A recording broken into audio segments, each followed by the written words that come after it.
Bonjour à tous et bienvenue dans cette vidéo pour les tips and tricks de mars.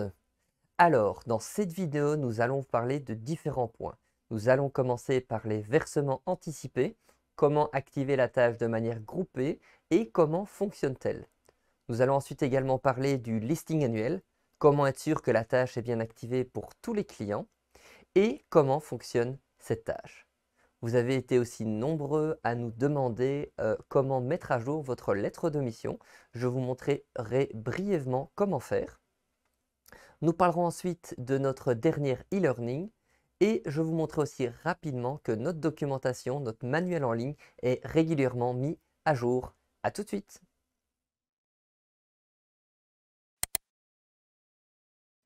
Commençons par les versements anticipés. Comme vous le savez, c'est le moment de proposer soit les premiers versements anticipés pour les clients qui clôturent au mois de décembre ou de proposer avant le 20 du mois le dernier versement anticipé pour les clients qui clôturent au 31 mars. Voilà. Donc la tâche versement anticipé dans Feed Manager est une tâche annuelle que vous devez activer sur le mois de clôture. Donc pour cela, nous allons aller dans la vue Voir tous les clients. Il y a deux manières pour activer la tâche, soit de manière individuelle et soit de manière groupée. Pour les grouper, je vais vous montrer deux méthodes. La méthode pour activer les sociétés et la méthode pour activer les indépendants.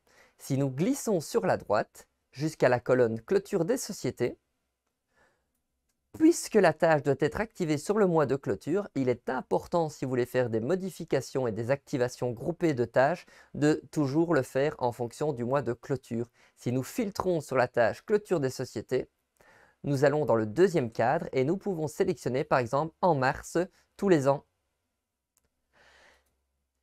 Voilà. Ensuite, nous allons aller sur la colonne versement anticipé et nous allons prendre tous ceux qui ne sont pas encore activés. À partir de là, vous retrouvez toute la liste des clients qui clôturent au mois de mars pour qui la tâche versement anticipé n'est pas activée. Vous pouvez soit la passer en revue et activer un par un les clients ou via une sélection multiple, ou alors tout sélectionner, éditer. Dans le cadre tâche, lorsque nous descendons, nous avons versement anticipé. Vous pouvez le cocher. Vous sélectionnez ensuite activer. Et le mois, vous indiquez bien le mois de mars. Attention, sans limite dans le temps, afin de ne pas générer des tâches pour le passé, vous pouvez cliquer dessus. Et ici, vous pourriez indiquer si nous cochons à partir de mars 2022, puisque vous avez encore le temps pour le faire. Voilà. Nous pouvons enregistrer. Voilà. Nous allons ici enregistrer. Et la tâche étant activée maintenant pour tous nos clients. Alors, bien sûr, il faut répéter cette manœuvre pour chaque mois de clôture. Alors, n'oubliez pas, pour rapidement effacer tous les filtres, il suffit de cliquer sur « Tout afficher ». Alors, maintenant, nous allons faire cela pour les indépendants. Donc, vous allez seulement proposer des versements anticipés à un client pour qui vous faites la clôture IPP. Donc, si nous filtrons sur la colonne « Impôt des personnes physiques », activer oui. Nous allons ensuite glisser tout versement anticipé non. Nous glissons maintenant tout à gauche jusqu'à la colonne identification. Et là, nous affichons tous ceux qui ont un numéro de BCE. Donc tout en bas, le dernier cadre défini. Donc là, nous retrouvons tous les clients qui ont un numéro de BCE et qui ont la tâche IPP d'activer et pas la tâche versement anticipé. Et bien sûr, vous pouvez soit tous les activer ou soit les activer un par un en fonction du client. Passons maintenant au fonctionnement de la tâche. Via le menu Tâches, Versement anticipé, on est dedans. Vous pouvez soit afficher pour toute l'année 2022 les versements anticipés ou le faire par mois de clôture. Si nous sélectionnons mars par exemple, voilà, vous voyez que les deux premiers clients, nous avions déjà proposé des versements anticipés. Par contre, le client Alibaba, nous n'avons pas proposé de versement anticipé numéro 2. Il est trop tard, donc je peux indiquer que ce n'est pas nécessaire. plutôt l'étape Mail client VA 2, pas nécessaire. Les VA3 pour un exercice qui clôture au mois de mars, c'est aussi trop tard. On va indiquer pas nécessaire. Et ce client avait déjà payé 15 000 €, ce qui était suffisant. Donc, nous ne lui proposerons pas de versement anticipé pour le 4e trimestre. Voilà. Donc, automatiquement, vous voyez que maintenant, votre ligne est verte. Par contre, le client Badrywin avait fait un versement pour le 1er trimestre et le 2e trimestre. Pour le 3e, nous n'avons pas proposé, mais nous remarquons qu'il doit payer un complément encore de 2 000 €. Donc, proposition VA4, nous allons indiquer fait.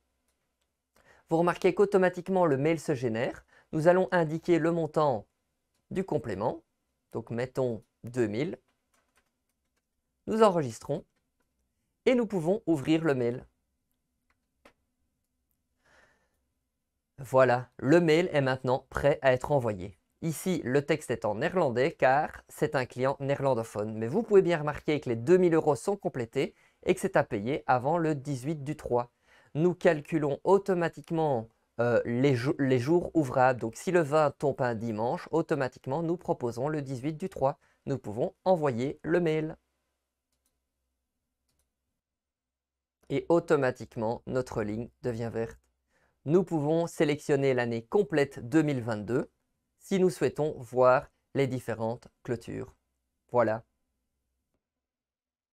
Pour la tâche listing annuel, avant de vous expliquer comment elle fonctionne, nous allons d'abord vérifier que nous avons bien activé la tâche pour tous les clients. Allons dans la vue voir tous les clients. Nous pouvons cliquer sur tout afficher afin d'effacer tous les filtres. Alors, une alerte automatique apparaît dans cette vue lorsque la tâche TVA est activée, mais que le listing n'est pas activé. Vous pouvez voir dans votre barre des filtres que le listing annuel devrait être activé. Nous cliquons dessus. Et si nous glissons sur la droite, vous pouvez remarquer que la déclaration TVA est bien active et le listing annuel bien actif. Nous pouvons tout sélectionner afin de les activer. Éditer. Nous allons dans la partie tâches, nous sélectionnons listing annuel, activer. Attention, il faut bien sélectionner décembre car le suivi des tâches dans Fit Manager a toujours lieu sur le dernier mois de la période de clôture. Votre période de clôture pour un listing annuel, ce sont toutes les opérations de janvier à décembre, mais vous déposez ça uniquement pour le 31 mars au plus tard de l'année qui suit. Donc nous allons cliquer également sur sans limite dans le temps et nous allons cocher à partir de décembre 2021. Même si vous déposez pour mars 2022, le suivi de la tâche commence sur décembre 2021. Et nous enregistrons.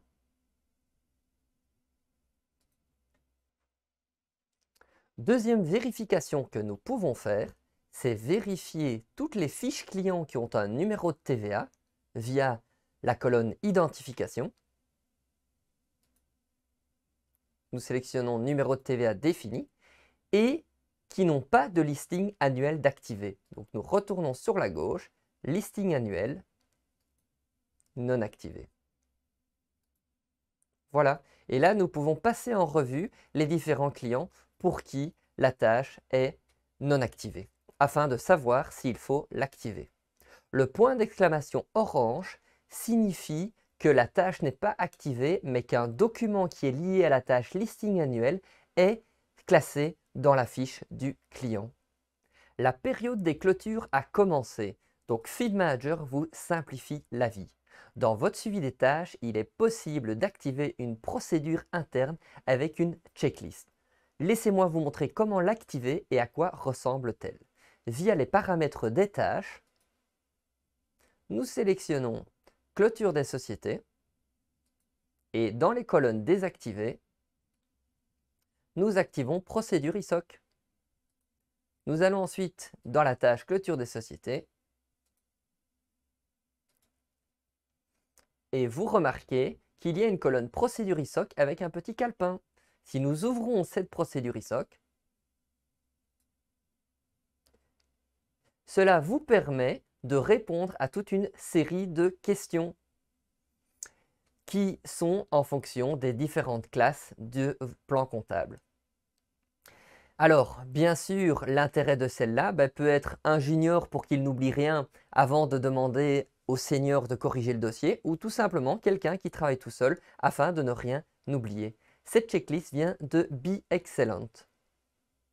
Et vous pouvez bien sûr également comparer d'année en année les réponses.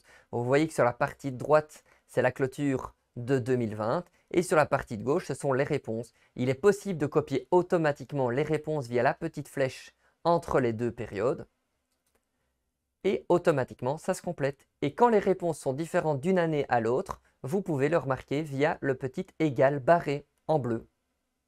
Vous avez été nombreux depuis le début de l'année à nous poser des questions de comment mettre sa lettre de mission à jour. Alors, pour brièvement vous rappeler, il suffit d'aller dans les paramètres des documents.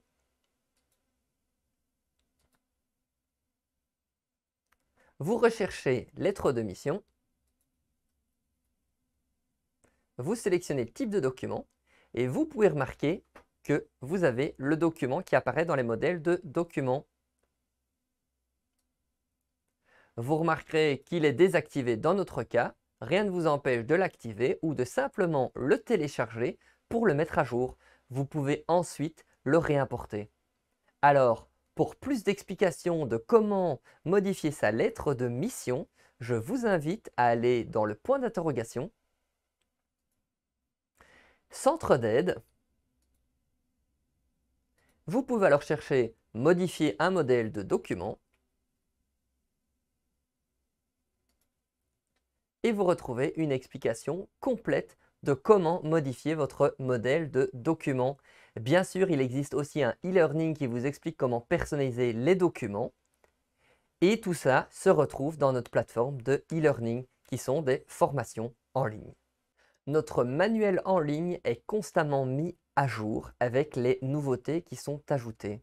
Si nous revenons dans Feed Manager, vous remarquez qu'en plus du centre d'aide, il y a la plateforme d'e-learning. Si nous cliquons dessus, vous pouvez faire notre nouveau e-learning. Nous avons rajouté depuis la semaine dernière un tout nouvel e-learning qui se trouve tout au-dessus et qui s'appelle Analyser. Analyser vous permet de mieux comprendre comment faire votre analyse au niveau de la facturation. Merci à tous d'avoir regardé cette vidéo. N'oubliez pas que si vous avez des questions, vous avez le manuel en ligne, les e-learning et bien sûr le support qui est aussi bien disponible par mail ou par téléphone.